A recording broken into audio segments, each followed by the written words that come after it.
Hello friend, welcome to JMR study YouTube channel. आज हम लोग इस वीडियो में क्लास 10th के बहुत ही महत्वपूर्ण टॉपिक मैथ के टॉपिक है वास्तविक संख्या, और इससे संबंधित जो महत्वपूर्ण हमारे ऑब्जेक्टिव प्रश्न होंगे उनको सॉल्व करने की कोशिश करेंगे। तो चलिए हम लोग शुरू करते हैं। और इसके ऑब्जेक्टिव प्रश्न को देखने से पहले इसका कुछ बेसिक चीज़ों को हम लोग देख लेते हैं। तो पहला पॉइंट हमारा यह है इम्पोर्टेंट पॉइंट्स में कि प्रमेयिका क्या होता है। तो वैसा कथन जो स्वयं सिद्ध हो और ऐसे अन्य कथनों को भी सिद्ध करने में प्रयोग किया जाता है उसे हम लोग प्रमेयिका कहते हैं। यानी प्रमेयिका किसको कहा जाएगा? तो वैसा कथन जो स्वयं सिद्ध हो और जिसका इस्तेमाल हम अन्य प्रश्नों को भी हल करने में कर सकते हैं, तो इसे हम लोग प्रमेयिका कहते हैं।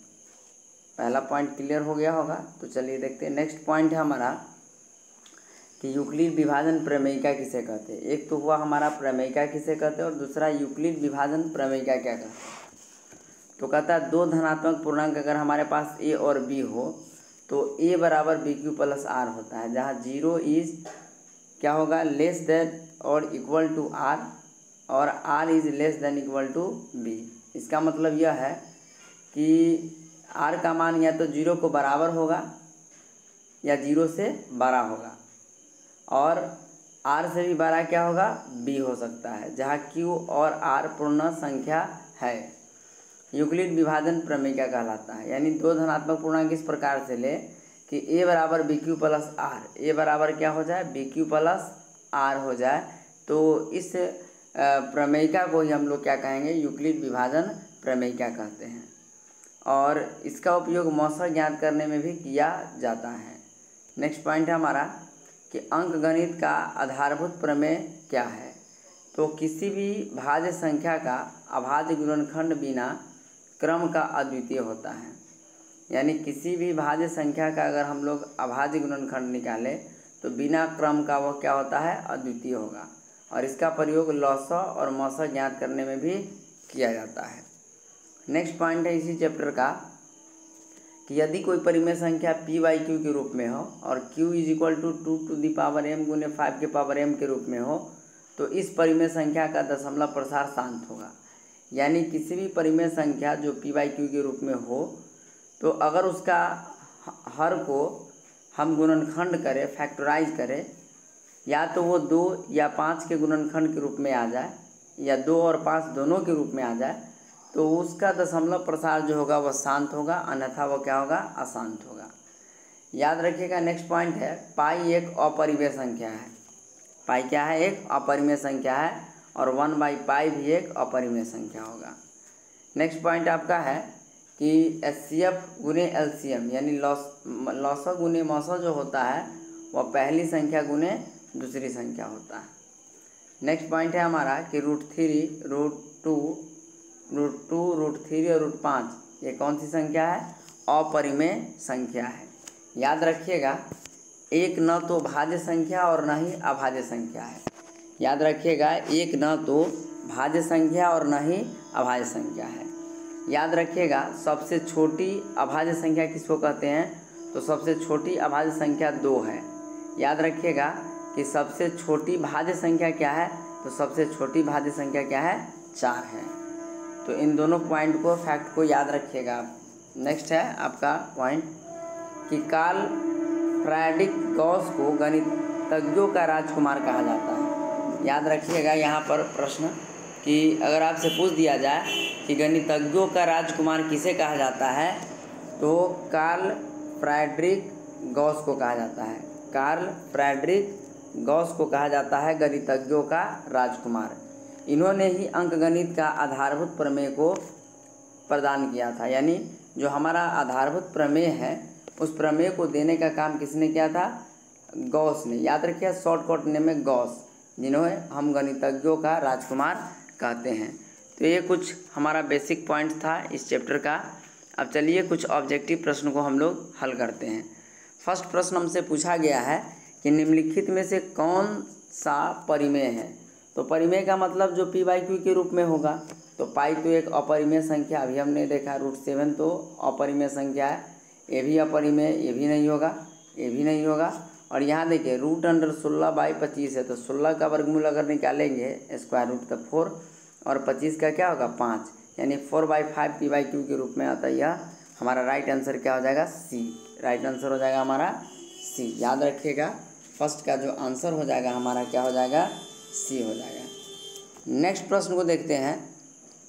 यहाँ पर कहता दो परिमेय संख्याओं के बीच कितनी परिमेय संख्या हो सकती है, तो दो परिमेय संख्याओं के बीच जो है वह अनंत हो सकता है। याद रखिएगा दो परिमेय संख्याओं के बीच में कितनी परिमेय संख्या हो सकती है, तो अनंत हो सकता है। सॉरी यहाँ हाँ यहाँ 3 का हमने बता दिया, 2 का पहले समझिएगा। √5 क्या है, तो √5 एक अपरिमेय संख्या है, और दो परिमेय संख्या के बीच कितनी परिमेय संख्या हो सकती है, तो अनंत हो सकता है। 4 नंबर क्वेश्चन को देखते हैं। √2 क्या है, तो √2 एक अपरिमेय संख्या है। राइट आंसर बी हो जाएगा। निम्नलिखित में से कौन परिमेय संख्या है, तो परिमेय संख्या देखिएगा √3 का पूर्ण वर्ग नहीं निकलता, अतः यह एक अपरिमेय संख्या है। √2 से 2 काट दो तो यहाँ कितना आ जाएगा 2, और 2/1 लिख सकते हैं इसको, अतः यह एक परिमेय संख्या है। तो हमसे पूछा गया कि परिमेय संख्या कौन है, तो राइट आंसर बी हो जाएगा। नेक्स्ट प्रश्न को देखते हैं। क्वेश्चन नंबर 6 कहता है किसी धनात्मक पूर्णांक a तथा b के लिए a b का मस गुने a b का लस निम्नलिखित में से किसके बराबर होगा, तो अभी ये लस गुने मस बराबर क्या होता है a गुने b। राइट आंसर हमारा सी हो जाएगा। कहता है अंकगणित की आधारभूत प्रमेय किस गणितज्ञ ने प्रतिपादित किया था, तो अभी हमने बताया है कि अंकगणित का आधारभूत प्रमेय गॉस ने प्रतिपादित किया था, और इसके लिए इन्हें गणितज्ञों का राजकुमार भी कहा जाता है। नेक्स्ट प्रश्न है आपका कि यूक्लिड विभाजन एल्गोरिदम दो धनात्मक पूर्णांकों के निम्नलिखित में से किसे परिकलित करने की तकनीक है। यानी यूक्लिड विभाजन जो एल्गोरिदम है वह दो धनात्मक पूर्णांकों के निम्नलिखित में से किसको परिकलित करने का एक तरीका है, तो मौसा निकालने का एक तरीका है।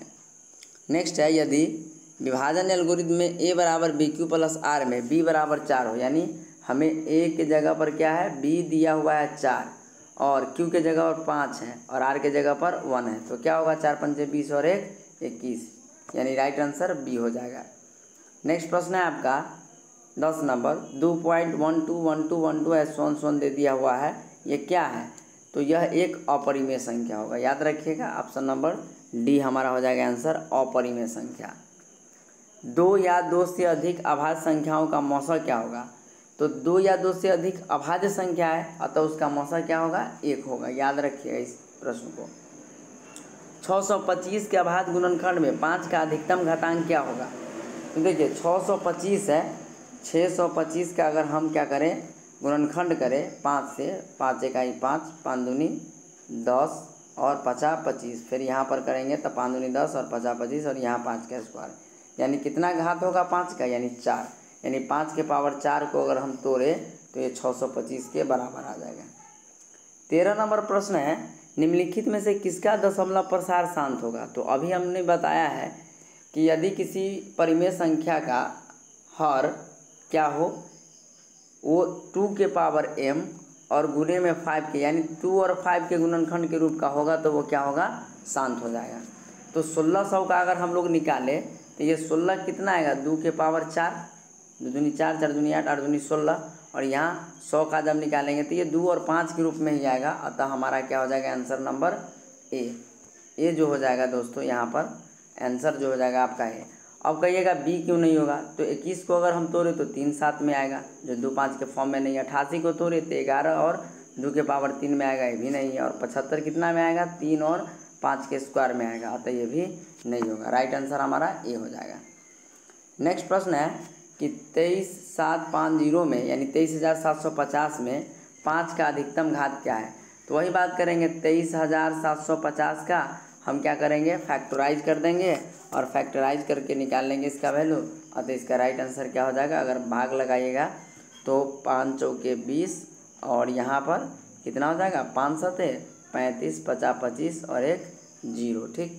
फिर इसके बाद हम लोग अगर करें तो 5 से फिर लगेगा 5 सते 35 और 50 25, फिर यहाँ पर 1 0 हो जाए। फिर 5 से लगाएंगे 5 नमा 45, 5 दिया 15 और ये कितना हो जाएगा 1 0।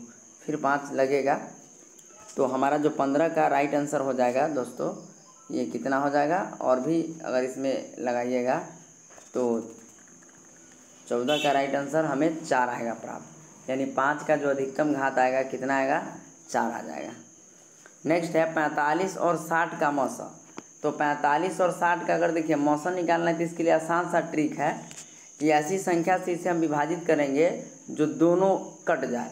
तो अगर देखें 15 से कट रहा है, 15 तिया 45 है, 15 चौका 60, नीचा वाला नहीं लग रहा, बस यहीं पर छोड़ दिए, इसका मौसा कितना हो जाएगा, 15। यानी राइट आंसर हमारा क्या हो जाएगा, मौसा अगर हमसे पूछा गया है तो ऑप्शन नंबर डी हो जाएगा, 45 और 60 का मौसा 15 हो जाएगा। नेक्स्ट है 2 धन पूर्णांक ए तथा बी के लिए बराबर बी क्यू प्लस आर में। तो इसका हम लोगों ने देखा भी है कि 16 का जो राइट आंसर हो जाएगा बी, यानी R is less than to B, यानी बी आर का मान जो होगा वो बी से हमेशा क्या होगा, छोटा होगा, क्योंकि आर क्या है, रिमाइंडर है, जबकि हमारा बी जो है वो आपका क्या है, क्वेश्चंट है, यानी भागफल है। ए बराबर बी क्यू प्लस आर, भाजक गुने भागफल होता है ना, ए बराबर होता है बी क्यू प्लस आर। तो ए क्या है, हमारा भाज्य है, और ये बी क्या है, भाजक गुने क्यू क्या है, भागफल है। तो बी जो है हमारा डिवाइडेंड है, तो अतः यह डिवाइडेंड का मान हमेशा जो है आर से क्या होगा, रिमाइंडर से बड़ा होता है। नेक्स्ट प्रश्न को देखें 17 नंबर, 11.23564 और उस पर रेकरिंग दिया गया है, तो ये कौन सा संख्या होगा, तो ये एक परिमेय संख्या होगा, क्योंकि हम इसे पी वाई क्यू के रूप में निकाल सकते हैं। ये अगर इसको पी वाई क्यू के रूप में लिखें तो आसानी से प्राप्त कर सकते हैं, तो ये एक परिमेय संख्या होगा। नेक्स्ट है 3 - √3 एक क्या है, तो एक अपरिमेय संख्या है, राइट आंसर बी हो जाएगा।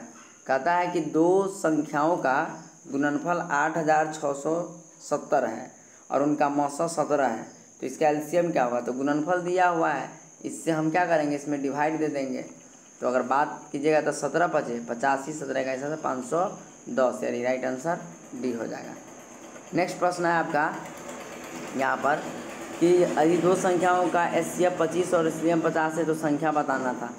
तो भाई एचसीएफ और एलसीएम दिया है तो संख्या बताना है, तो 25 गुने क्या कर देंगे, 50, यानी 25 × 5 = 125 पर एगो 0 1250 वो संख्या हो जाएगा हमारा राइट आंसर।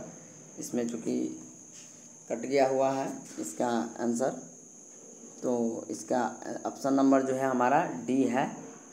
तो इस तरह से हमारा आंसर हो जाएगा डी इस प्रश्न का 20 नंबर का। तो इस तरह से 20 प्रश्नों का हम लोगों ने चर्चा किया इस वीडियो में।